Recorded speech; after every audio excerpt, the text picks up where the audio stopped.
we're up.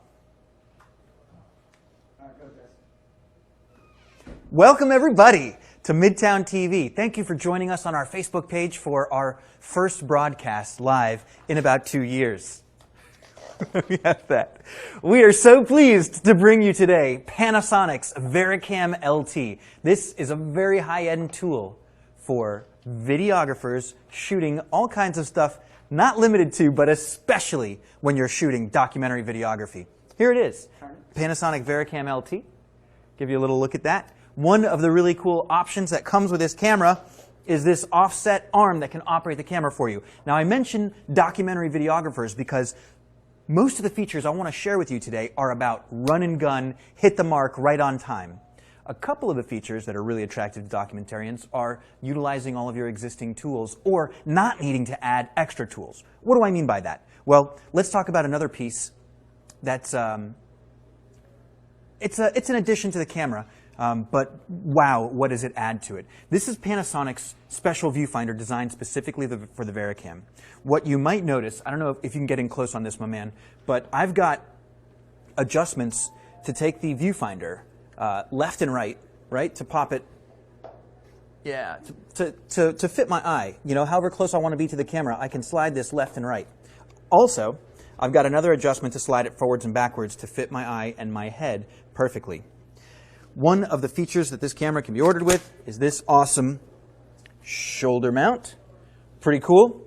So with a combination of the shoulder mount, the hand grip, and the viewfinder, all first-party Panasonic pieces, you can see that I've got comfortable shooting, the camera's well balanced on my shoulder, and all the commands are right at my fingertips.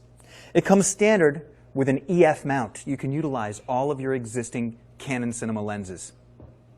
Additionally, you can get a PL mount for it. So if you've got a badass Cine Servo lens from our friends at Canon, or maybe one of the Cabrio series from our friends at Fujinon, you can get the PL mount, interchange the mount, and then your interchangeable lens dimension grows immensely.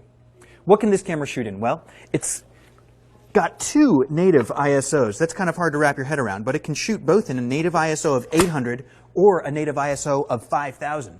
Of course, if you want to change your ISO, tons of variability is available to you. But we're going to give you a demonstration in just a minute of what that native 5000 ISO looks like. Really cool stuff in the dark. It can shoot 4K at both 60 frames per second and also 30 frames per second. If you want a full 422 word clock, then you're shooting at 30 frames per second. If you want to use Panasonic's Varicam, what do they call it, AVC Ultra LT codec, then you can shoot 4K 60p internally on the cards. What do the cards look like? They're these P2 Express cards. They look a whole lot like a regular Express card, but as Wes Carr from Panasonic says, can you get in on this? It's like a P2 card, but with like a hood scoop for the extra air intake, like a turbocharged P2 card. This is a 256 gig card. They also come in 512. It's got 2 slots for these. And obviously, depending on the bit rate that you're shooting at, you'll have longer and longer record times. You can shoot 4K, but you can also shoot in 2K and HD. When you're shooting in HD, you can opt to use the entire 4K sensor and do a down-converted recording. Or if you wanted to do a crop sensor, where you're just getting the center crop of the 4K sensor, you can push the frame rate to 120 frames per second or even 240 frames per second. So this is something that you might even want to combine with a PL mount to B4 mount, which is going to take an extra advantage of that crop sensor, give you extra telescopic focal length on your lenses, and then you can crank the camera up to 240 frames per second. Pretty sweet. I want to give you 2 other quick ideas of why I say this is a documentarian's fast action, all the settings at your fingertips video. Video camera. Mr. Verge, can you go to the output, the LCD viewfinder output? So, oh no, I blew my demo. That's all right. Check out those green things. Those are called focus squares. So when I take Frank out of focus, the focus squares disappear. When I bring them into focus, though, bam, they appear to let me know where I am. This is kind of like a peaking feature, but it's slightly different than a peaking feature. We're experimenting with this. We'll want to give you a little bit more information about it in an upcoming video, but focus squares, very cool. Now, where I really want to direct your attention is at the the words on the bottom of the screen. First you see 2997 FPS, that's obvious what that means. My shutter angle is 180 degrees, right? So a 60th of a second, that's easy. But the next spot is where I want you to look. That's my white balance. I'm currently set at about 4300 white balance. I can use a single little lever here. Check me out on the camera. Okay, so I've got my white balance level here. I can click it down. Okay, let's go back to the viewfinder. I can click it down, and you'll notice that number changes with each little click. Now I'm all the way down to a 3200. If I go even further, I click down again, click down again. Anyhow, the white balance changes with each click of this lever. If I want to change the white balance up more, I click it up. There we go. Now it's changing. Click the white balance up a little more, and you'll see that it changes even further. But one more time, let's go to the camera for a moment. This white balance lever that can raise or lower the white balance in stepped increments that you set up on this control panel is the same white balance lever that gives me an auto. So check this out. Go to the viewfinder one more time. If I hold it up for a couple of seconds, you'll notice, see, auto white balance OK on the top of the screen. Let's try that again. I'm going to, no, give me the viewfinder. Thank you, sir. I'm going to click it down, and you notice my white balance is gone. Okay, all right, you win. It's not cooperating with me. But under normal circumstances, if we were to reset this thing back to factory defaults, I could click up and down through my preset white values. And then if I wanted to just get a quick white balance, hold this up for, I don't know, 2 seconds until I see the words auto white balance OK on the top of the screen. Pretty cool. You know, live TV, everything loves to go wrong. Oh, while we're at it, check out this badass control panel. So when I go to my home screen, can you get in any closer on that? You'll notice it looks a lot like the external sort of command center from other very cinematic video style cameras. I've got my frame rate setting here, my shutter angle here, my ISO here, and my white balance setting there. A couple of other, fast, accessible features and menu settings right at the front of the camera. No longer do you have to go through complex negotiations to find out what your menu settings are and what they ought to be. All right, so one more time. Let's go for this real nice demonstration. Don't change it just yet, my friend. I want to show you what it looks like when I go into my native ISO 5000.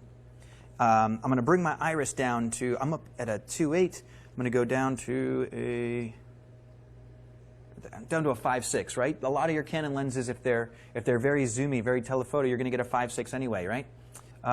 So Verge, what we want to see is not the viewfinder output, but the regular output. So here's Frank in my ISO 5000. It's totally dark here. How do I show how dark it is?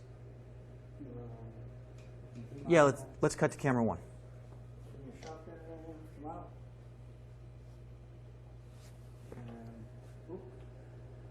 So you can see our lights are off. I mean, this is about as dark as it's going to get. This is nighttime shooting. So now I've opened my iris back up to an f2.8, and that's how light Frank is on the Varicam LT at a native ISO 5000. So before we go, I should just mention, of course you can shoot with this camera in what Panasonic is calling a V-log, right?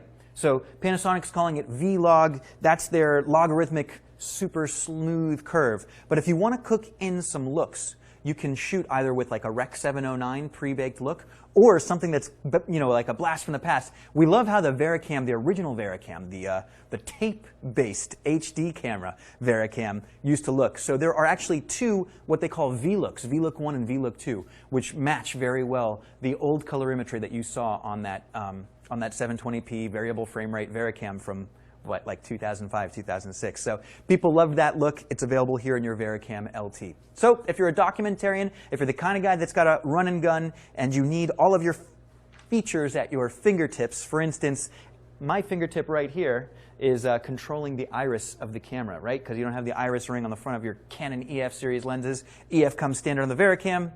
You can control your iris right here.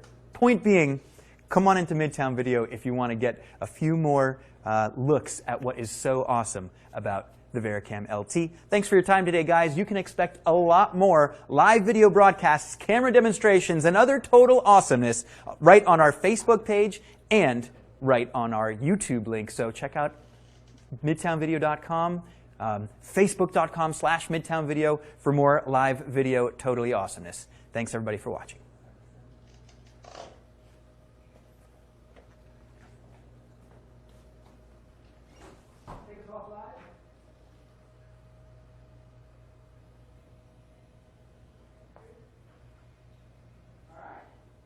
Did we get everything?